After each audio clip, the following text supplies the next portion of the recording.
Hey, y'all. Welcome to the Common Good Podcast. Doug Pagitt here, survivor of Snowmageddon. There was a big promise of a blizzard of a lifetime here in Minneapolis this weekend. Was it? Was it a blizzard of a lifetime? No. I mean, it was a snowstorm. You know, I don't know, 12 inches of snow, something, and really high winds. Yeah. But man, we were revving up here. I mean, the weather people had us ready to move, and everything got prematurely canceled. Like movie theaters closed. Yesterday felt like Christmas Day. Like everything's closed. It's snowy. Wow. I have my pajamas on. Churches, of course. I did a sermon for a church and had to do it from home on Zoom. Wow. Which, man, have you ever had to preach like in a webinar format? Yeah. You see four people and you're trying not to be a podcast. You're trying to give whatever sermon energy exists. Yeah. Yeah, it was fine. Well, here we were in the 70s. Gorgeous. And today it is 18 degrees. What degrees? We're supposed 18. And we're supposed to hit 87 on Friday. So we are just in a crazy weather roller coaster here in Arkansas.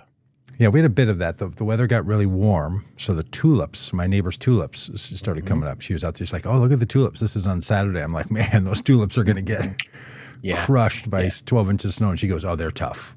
Did you know that tulips are tough? Or a tough flower? Sure. Yeah.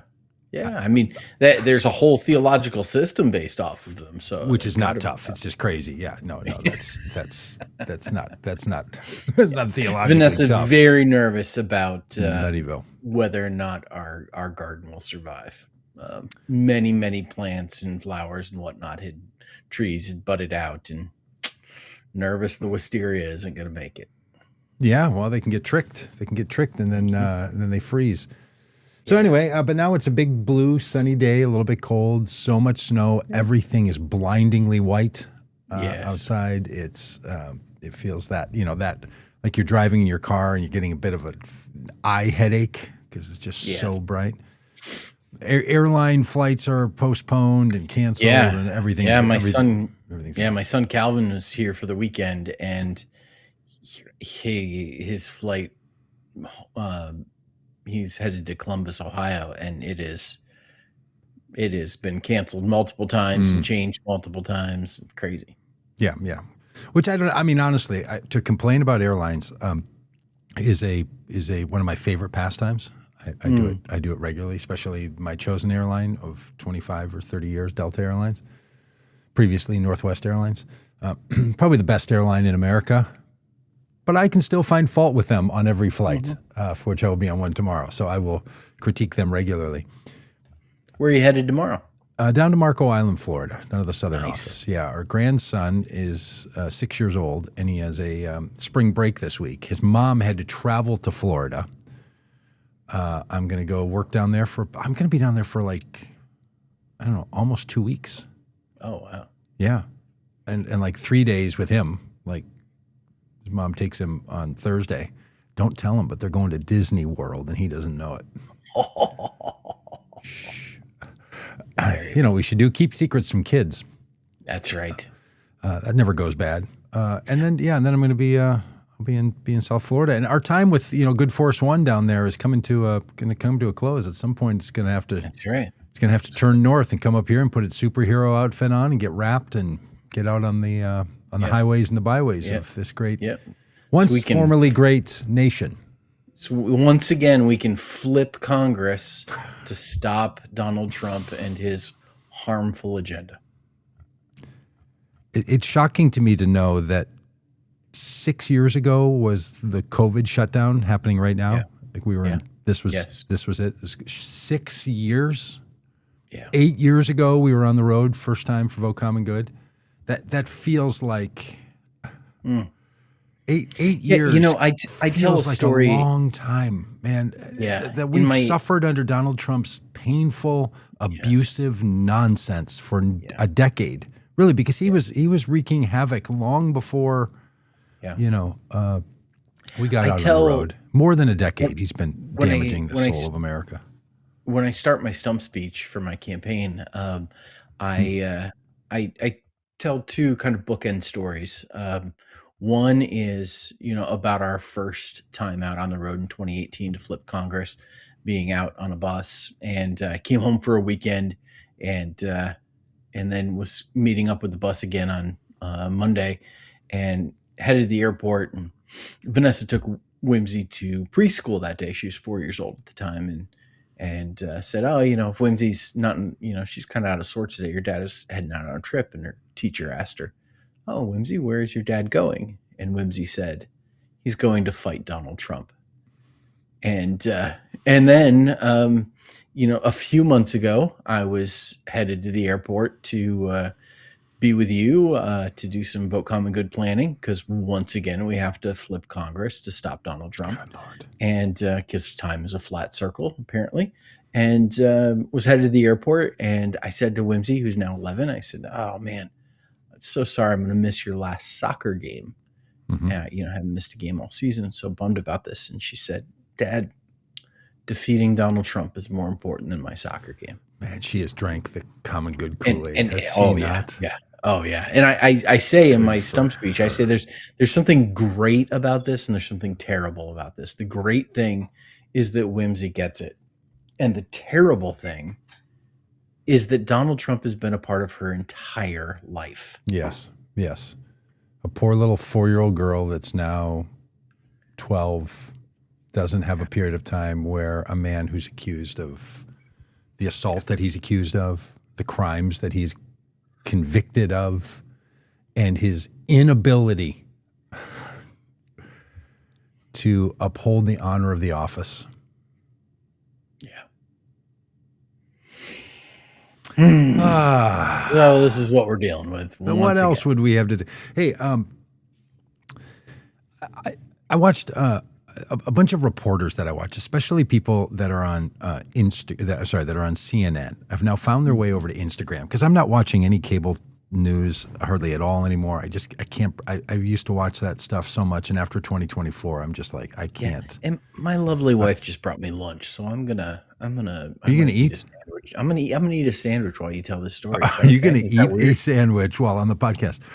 All right, I'll change the view to make it easier for you. Okay, there we go. Get you into a nice big bite. Robb Ryerse doesn't have time. Oh my gosh, he's just literally biting into a sandwich. Well, John Carl is a CNN or an ABC reporter, and he's also over there on the Instagrams. And he did a little walking Instagram post where he called Donald Trump because he, like so many other reporters, have Trump's personal phone number.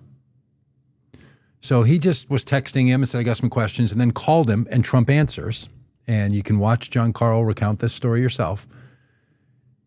He says, "Trump tells me I'm sitting here with Marco Rubio. He's telling me that I could go down as the greatest president of them all for what we did in Iran." Oh, my heart. John Carl then said, and then he asked me, "Do you think I'm a great man?" Like begging for affirmation.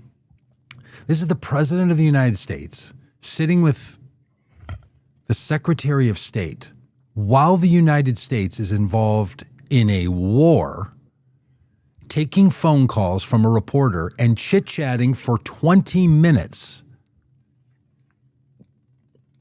and asking him, "What do you think of me?" Yeah, I'm telling you, Rob, you can take all the policy, which we'll talk about, and everything else, but we do not have anybody functioning in the position that all the other presidents, save one, Donald Trump, filled.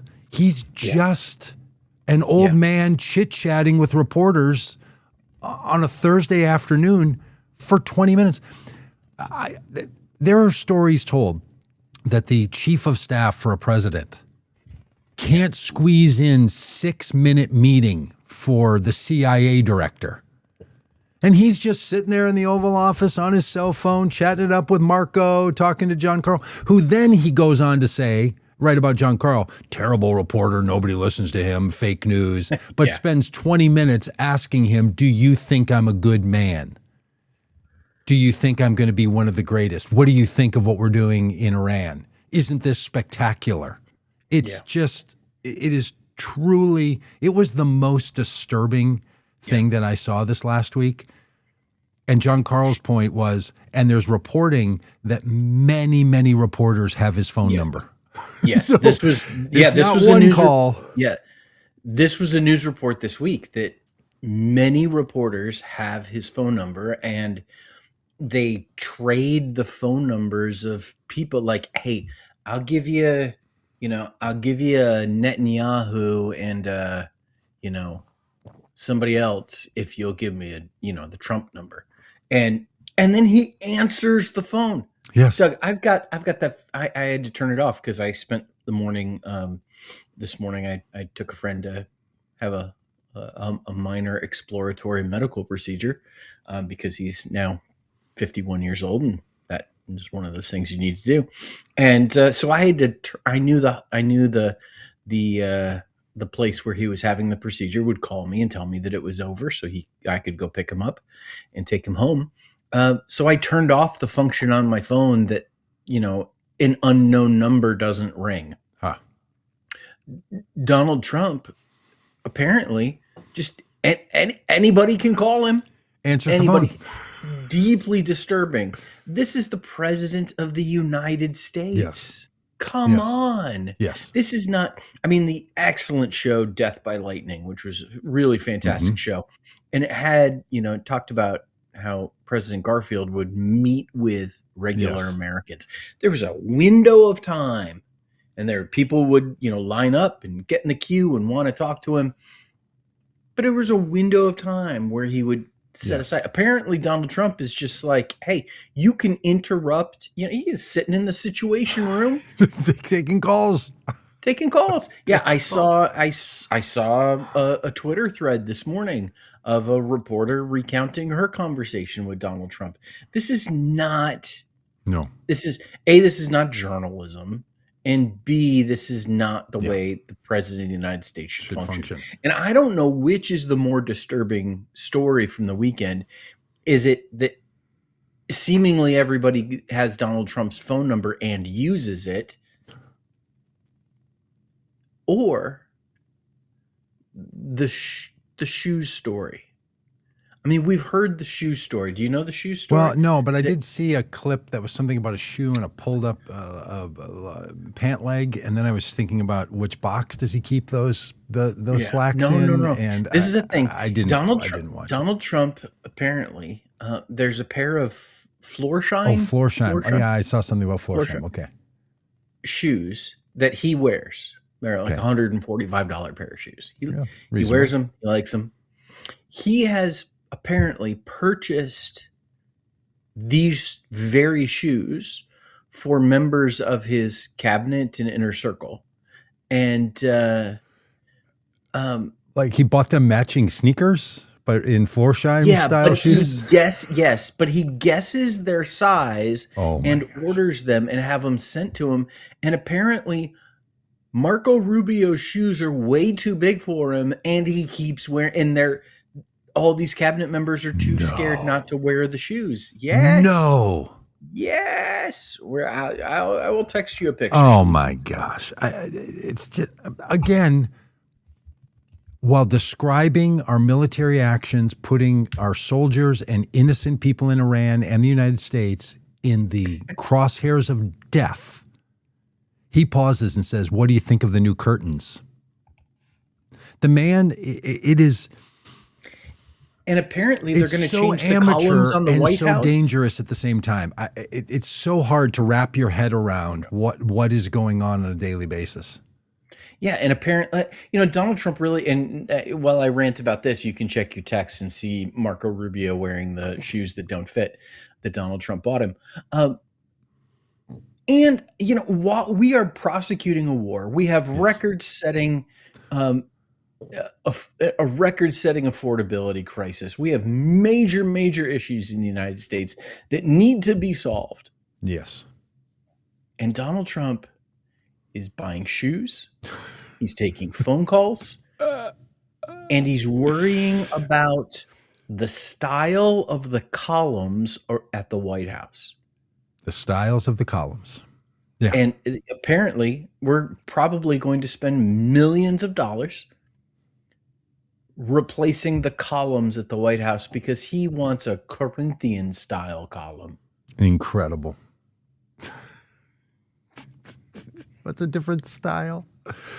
Oh, here I'm gonna try to pop this. This is the photo. This is the photo I saw of the shoes. Well, this is it. The one I just sent you. You can see here. I mean, Marco just really not fitting into those shoes at all. Yeah, and this. I mean, these are the headlines. And you're pretty sure that these shoes. You're pretty sure the upper part of this body is Marco Rubio. Yes, this is from a CNN story entitled "Male Shoe Anxiety Hits the Oval Office." Another one is Trump's endless obsession with sizes put his inner circle in an awkward position. On Marco Rubio's too big shoes and the anxious vanity of the Trump administration. You know, how does Trump keep henchmen like Rubio in check? He literally makes them wear his shoes. You know, this is not the behavior. No, or of Marco Rubio, the Secretary of State. Like, don't quit a job if your boss is telling you what shoes to wear and your boss is not your endorsement deal. Yeah, totally. Grow up and wear whatever shoes you want. And if you think the person you're working for is so fragile that you would lose your role as the Secretary of State, the American people ought to hear about that. Yeah. The clown shoes that you're in. You're wearing clown shoes because you're a part of a clown show administration. Clown shoes with a clown show. With that good line, I'm going to take another bite of my sandwich. I don't even care for the look of those Florsheim shoes. I mean, they feel old timey, and I don't know. They're not like IBM guy. Yeah, not good. Yeah, I mean, Florsheim's a fine American brand, I'm guessing. Just gonna cut to we're gonna cut to Chew Cam. While Rob has a sandwich. Rob, this weekend was a big music weekend for me. I went and saw a YouTube performer named Jesse Wells, internet guy, internet famous. Going on March 28th or 29th. He's going to be here in Fayetteville. Hey, Arkansas Zone. Arkansas Zone, Jesse Wells, that I've met, seen on Instagram and stuff, does those short songs standing out by railroad tracks and so on. Yeah. He was at the famous First Avenue in Minneapolis, a long-standing, top-notch concert venue, formerly owned by Prince, and lots of other famous people have played there, and had full house. I mean, as full as people that were in the room had been there a lot said to me, I haven't seen it this full in a long time. Big full house kind of place, and he's out there sleeveless with like some kind of a Western thing. The guy's been working out since I first saw him on Instagram. Ripped. I can tell you that. Yeah, yes. Yeah. I'm a little concerned about the creatine use. Yeah, ripped. He's maybe I could pop a picture up there. And, so great. Yeah, he's from Ozark, Arkansas. He attended John Brown University, which is a Christian college here in Arkansas's 3rd Congressional District. Really? Yeah. We've got some mutual friends, and he's going to be here in Fayetteville. Super excited. Vanessa got me tickets for Christmas, and so we're headed the end of the month. How do you like them apples? See Jesse Wells. Good for her. That's really great. So I don't know. There's a photo of him. I don't know. It's probably not the. I should probably publish that so you guys can see it. Oh, now you're gonna hear him. So he's playing one of the songs.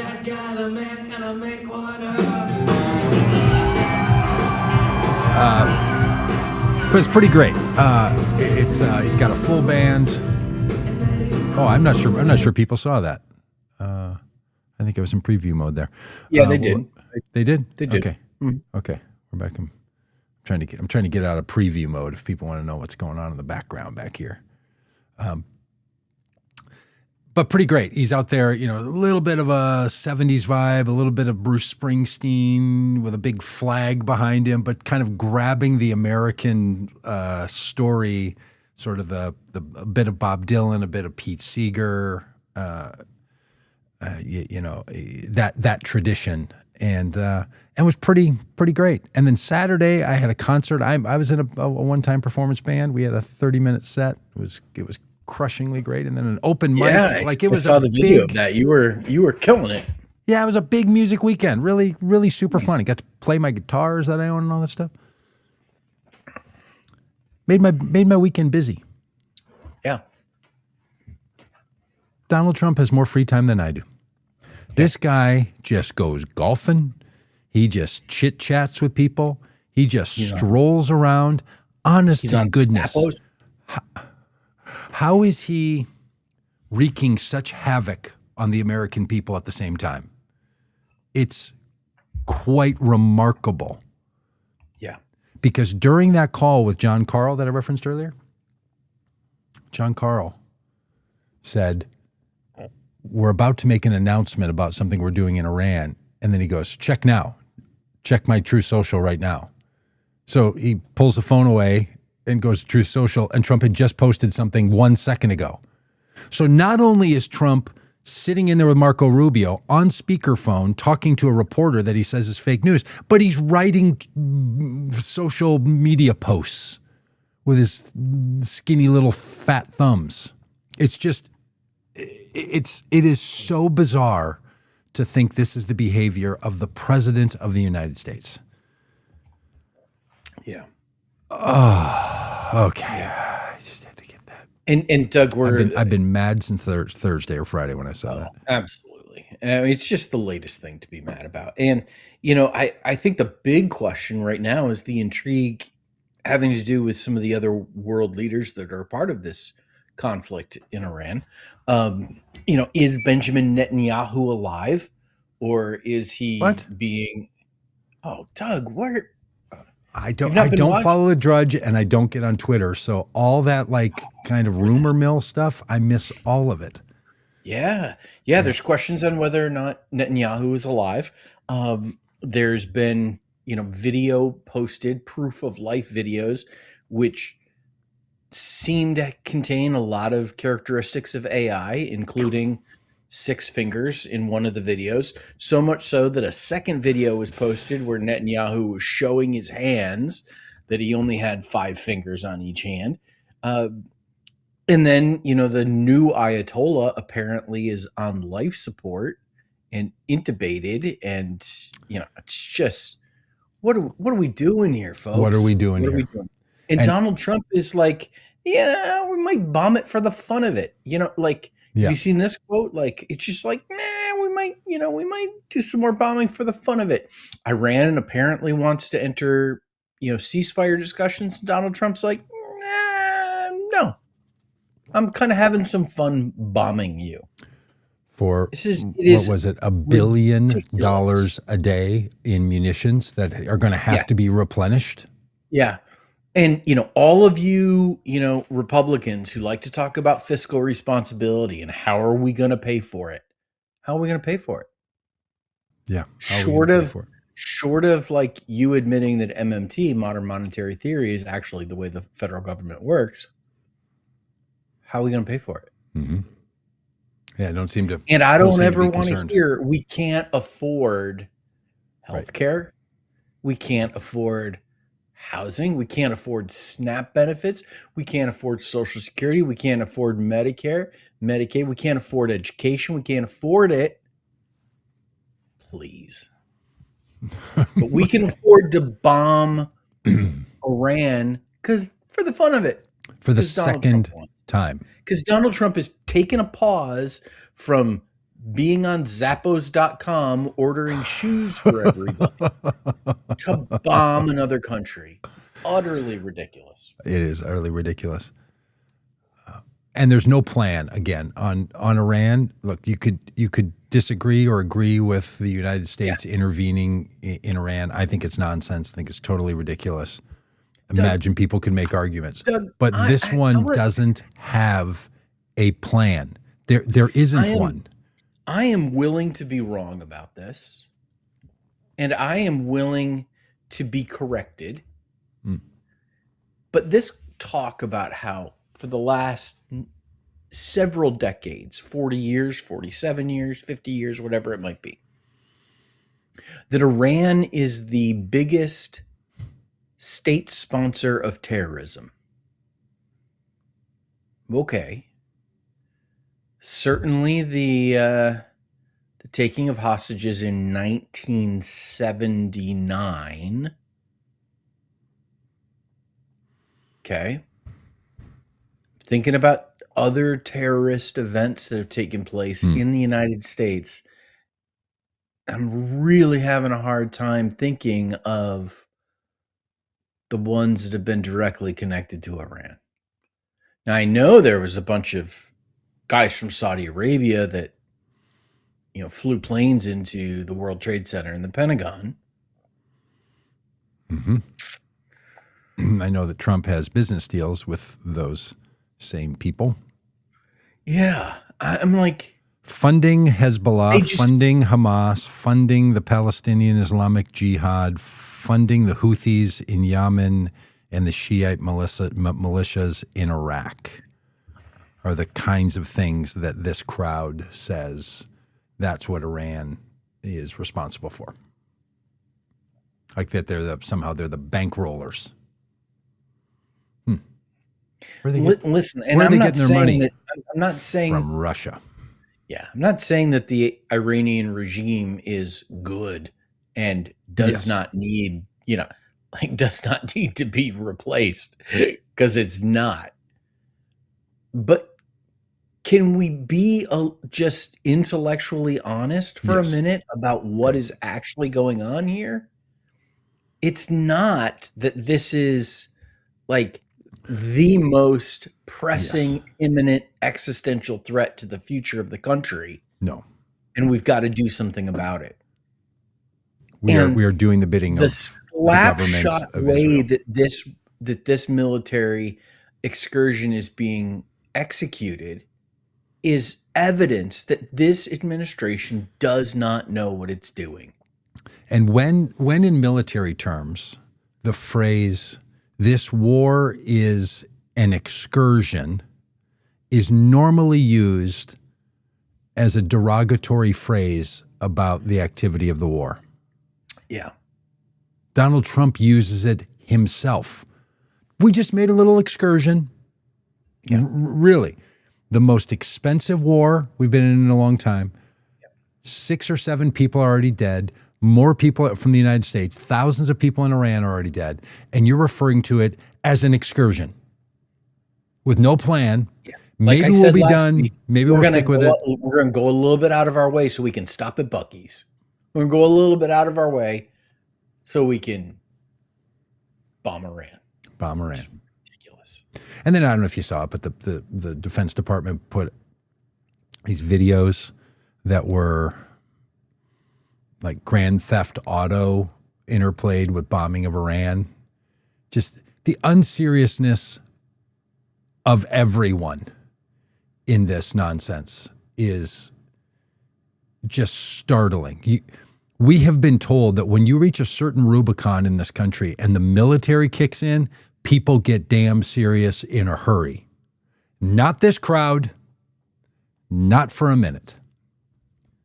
And then you know what Donald Trump has the gall to do at the same time he is talking about this government in Iran being such a threat to the rights of the civilians in Iran and sponsoring military action, terrorist action around the globe. We attack another country with no pretense for the attack, an illegal war by all determinations. And then Trump threatens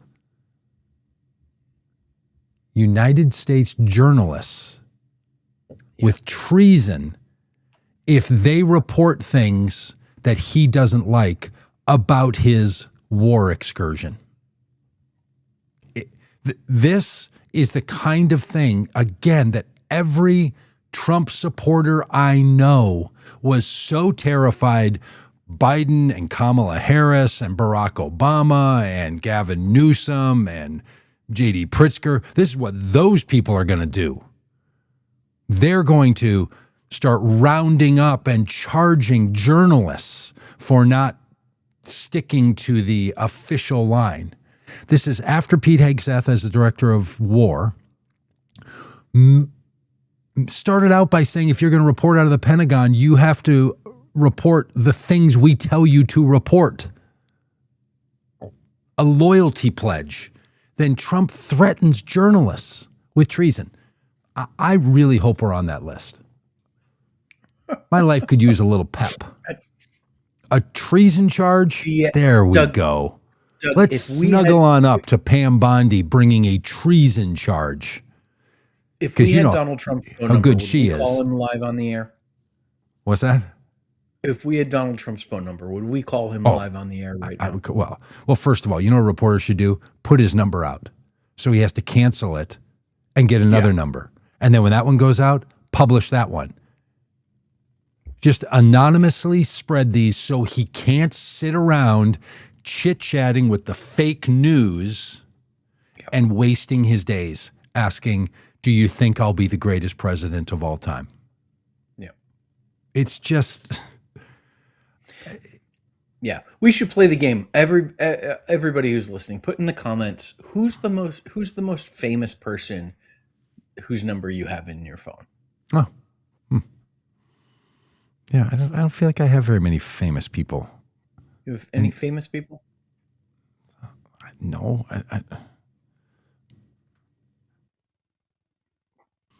No. Dean Phillips?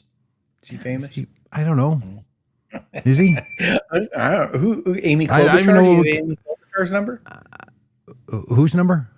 Amy Klobuchar? Your No, I don't have Amy Klobuchar's number. Do you have Tim Walz's number? No. Your governor? No. I mean, talk about another guy that's probably just out on a dog walk. Get busy, Tim. Jeez Louise. I mean, honestly, if people think we're just being partisan here, no, there's some other people who I have voted for who I'm not pleased with their level of output. Their work outlay is insufficient for the role you have. We should do a Tim Walz episode sometime because we could waltz our way right into that one. Yeah. Donald Trump has said that he wants to target blue states that have governors that are Democrats for fraud investigations. This is the most fraudulent criminal administration in the history of time. Yes. Literally convicted of fraud. And then he wants little JD to go around. Time out. Peggy's got Matthew McConaughey's number in her phone? Come on, Peggy. That's great. Don't you be fooling us now, Peggy. That's a great one. Love it. And with a name like that, there's not two Matthew McConaughey's.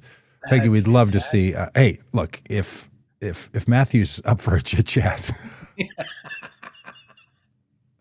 tell him we're big fans. Tell him we think he could be the greatest of all. Or if he just wants to call and chat, it doesn't even have to be on the podcast. Right. He could just come right.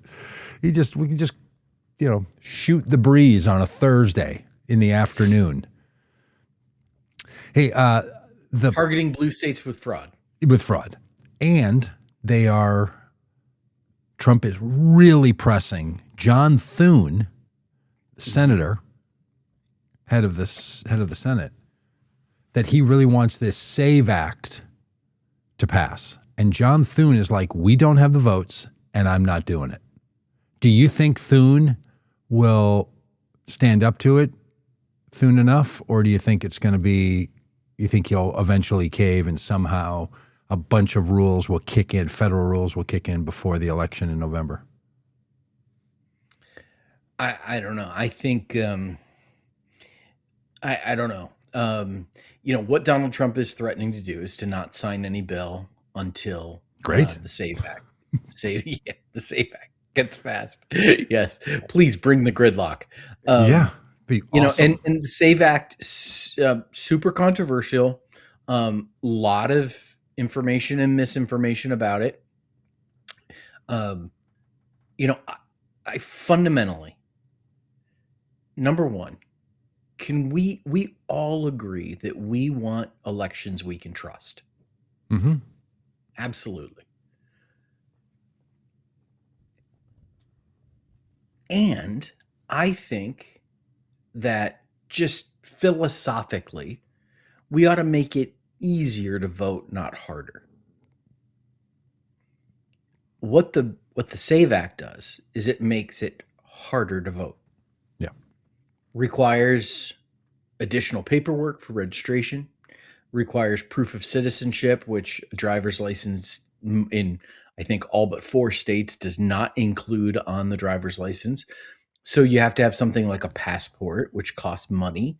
The Supreme Court has ruled that you cannot charge people a fee to be able to register to vote, a poll tax, that is inherently racist.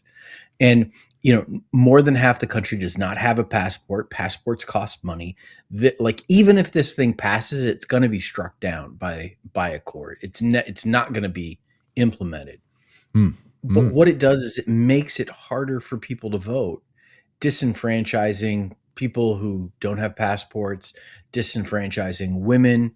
There's all of this question about maiden names and things not matching on documents and disenfranchising married women, and like all of the unintended consequences, but maybe they are intended. And meanwhile, Donald Trump is saying, if we pass this thing, we're never going to lose another election. This is all built, this theory is built around the idea that I heard from a person I was chatting with the other day that said to me, I keep hearing that this is a 50-50 country. Yeah. Not if you take out all the people that are here illegally. It's a 90-10 Republican country. He believes that Democrats win because the great majority of people who vote for Democratic candidates are not in the country legally. This must be what Donald Trump thinks. This seems to be what Mike Johnson thinks. Here's what's going to be clear. Republican women aren't going to have a passport that matches their birth certificate. All kinds of people in the Trump coalition are not the kinds of people that are keeping their paperwork and their birth certificate inside of a safe for 40 or 50 or 60 years so they can take it to a table and show it to somebody when they're registering to vote. I honestly, Rob, I don't understand how Republicans think that this is going to impact Democrats worse, other than the fact that they think that the majority of people who vote for Democrats are people that don't have citizenship in the United States, which is definably untrue. Right. Which is exactly why John Thune is slow rolling this thing. Meanwhile on the other side, John Fetterman, senator from Pennsylvania, is all for it. That guy. Is he running for re-election? Is this his year? It's not his year yet. Okay. I don't think. Okay. Yeah, he won 4 years ago. Yeah, I think so. I forgot. It's all confusing to me. Well, I bet he's not gonna. But he's not gonna re-up that drink. He's not gonna ask for a refill on that. I don't think that's gonna go so well. But this whole thing is just utterly wacky. And the fact that Donald Trump thinks this is the way we're going to win elections is like, what now? You know how you won the last election, Don? You pulled over Hispanic voters from voting for Democrats or not voting to voting for you. You pulled over young black men from not voting or for voting for Democrats to voting for you. You pulled over lower income people from not voting or voting for Democrats to voting for you. Those 3 groups made your win. This bill is going to disproportionately affect that group of people. Honestly, I'm outraged about it because it's, in my view, it is voter suppression. Mm-hmm. but it's not going to cut against Democrats anymore. And I'm not sure why Democrats think it's going to cut worse against Democrats than against Republicans. I'm guessing some university did some study somewhere, and that's sort of landed this. I don't understand. Most of the Democratic opposition to this bill that I have heard is not on the practical impact, but rather on principle. Like Congress shouldn't be taking over the rights that. Well, and there you go. There is this sense that states rights. Democrats making a states' rights argument. Yeah. The Constitution does say that states are the ones who administer elections, not the federal government. So tell me, you strict constructionists out there, why you're in favor of this thing. I don't know, but it is a hot topic, man. It is all over, and I don't hear anyone explaining in a way that makes sense to me. There's a lot of hair on fire.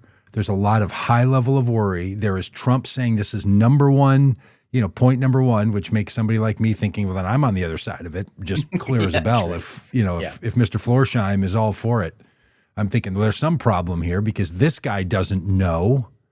You know why I know he doesn't know? Because he writes the things going on in his brain on the internet for people to read. And he's a moron. Oh, wow. I don't want to quote the former Secretary of State under Donald Trump in his first term, so I won't be as explicit. I'll just say the man is a moron who doesn't know things that would matter in your job. Rob, let's think about all the things you've learned in 8 years about your role and your work and your job. Been a lot. Yeah. Oh, totally. Yeah. What do you think Don knows that he didn't know before? Well, I think he has learned. I think he has learned that he wants sycophants in the room. Oh yeah. But he started with that. He started wants, with Mitt Romney and with James Comey and said to both of them, basically, I need a loyalty test from you. Yeah, first term, before he was in office. He hadn't learned a damn thing. Yeah, but I think what he's learned is that he's actually of how to find those people. Like, find the people who will wear the ill-fitting shoes that you purchase for them. Yes. Just to and give them power. Yeah. Just obliterate their soul by giving them a new set of souls. I'm going to work on a shoe bit. Yeah, it's a shoe. The whole thing there. There's a shoe. It's a shoe in sort of shtick. All right, hey Rob, what's happening on your campaign? Man, what's the latest that the good people need to know about Robb Ryerse for Congress 2026? Yeah, had a great time with the good people of Crawford County and folks down in Van Buren, Arkansas. Wow. On Thursday evening, had a great time visiting with them, and got a couple of fundraisers this week that I'm looking forward to, and meeting with folks and talking about what we're up to. It's really good. What do you know about us, Unity for Success Foundation, Mississippi County in Arkansas, with Chairman Reverend Mike Middlebrook, Chairman? Mike Middlebrook, Chairman Reverend Mike Middlebrook, candidate for Common Good, running for the state legislature here in Arkansas. Is that right? Yeah. Hey, we should do could we do a whole Arkansas panel? Could we? Yeah. Is it possible for a Common Good? We could just do a state. Yeah. Yep. Yeah, we've got. I think we probably have, because I reach out to folks. You've been beating the bushes, as they say. Yeah, saying, hey, come be a candidate for Common Good here in Arkansas. And well, I'll tell you the big news in Arkansas. Our governor, Sarah Huckabee Sanders, met last week and did a press conference with Erica Kirk and announced that every Arkansas public high school is going to have a TPUSA, I don't know, conservative club, whatever they call it. And so, we've got the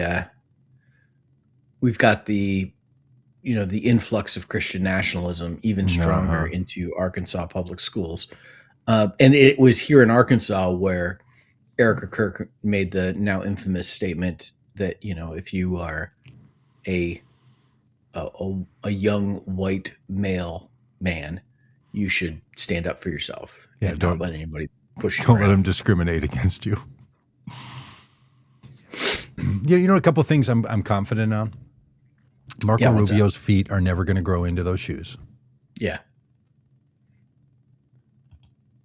Turning Point USA does not have the infrastructure, the skills, or the ability to put a campus club on every campus of anywhere. You know what it takes to run a student-led campus club? It is so complicated, so hard.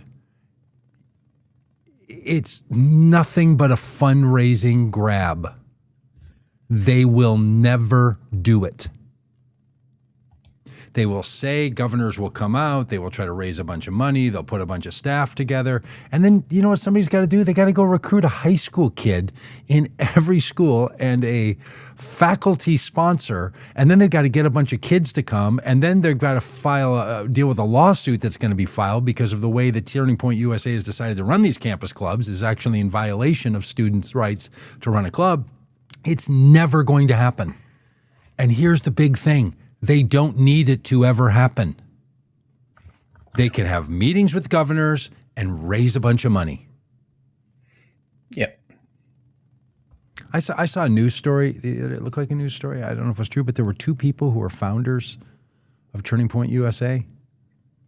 Michael McCoffney, an older guy, and Charlie Kirk. They had two, among their priorities, two that when the time that they created this were really important to them. Expanding a culture of guns in America and restricting COVID restrictions. Mike McConaughey died of COVID. Yeah. Charlie Kirk died of gun violence. Wow. This is an organization that should be dealing with its trauma, with its sadness, and with its pending legal battles that are going to face it when there is a lawsuit brought in every state where they try this nonsense. Yeah. Doug, two things I'm confident in. Did you if watch? I'm wrong and Marco Rubio's feet grow, God bless him. Yeah. Did you watch any college basketball this weekend? You have any? You got any early picks for the tournament? No. University of North Carolina or Connecticut's going to win. Oh, as a Duke, that be close? As a Duke fan, I'm really sad to hear that. Though the Arkansas Razorbacks. Okay, Duke SEC. Or the University or Kansas. The University of Kansas is going to win. Yeah. University of Arkansas SEC champions. Did you catch any of the Oscars, Doug? No, but I did say to Shelley last night, wow, I wish I cared about the Oscars because I was going to bed that Sean Penn won something and the best actor went to Michael B. Jordan. Michael B. Jordan from Sinners, which I didn't see that movie. I did see the other one. Yeah, and I wish I cared. I wish I cared about awards. I absolutely love Conan O'Brien, and he was the host, and I didn't watch a second of it. Oh, how did he do? I don't know. I didn't watch it. Didn't watch a second of it. Oh, but you didn't see anything online. You didn't see anything incendiary. Nothing that sort of popped out. And what's Conan been up to? I know he runs a podcast, but what's he been doing that gets him hosting the Oscars? I think that's about it. Yeah. That and he's a funny guy. Yeah. Hey, what's CBS going to do when they get rid of their late night thing? What's going to be on for me in the Midwest here 10:30 Central Time? Know. What's going to be what are they going to do? I don't know. I mean, and the parent company of CBS Paramount is in the process of purchasing Warner Brothers Discovery, which includes CNN and HBO, and it's just It's very disturbing. Chance for a little upstart podcast like ours to really find its space in the marketplace. There we go. The kids are going to want us. All right. Anything else on the campaign we should talk about? Because I know you got to run because I know you had a hard I got a couple more meetings today. It's a busy day. Okay. Busy day. Okay. Well, thanks to all the people. Peggy, thanks for your great contributions. You are alive and well here. Henry Leonard, yes. Hal, great to see you. Reginald. Willie. Larry. B. And someone was going hard after the Restream bots. Did we even have a Restream bot today? I don't know. Maybe they mean us. I'm not sure. I'm not sure what that is. But Joel, thanks for fighting the good fight.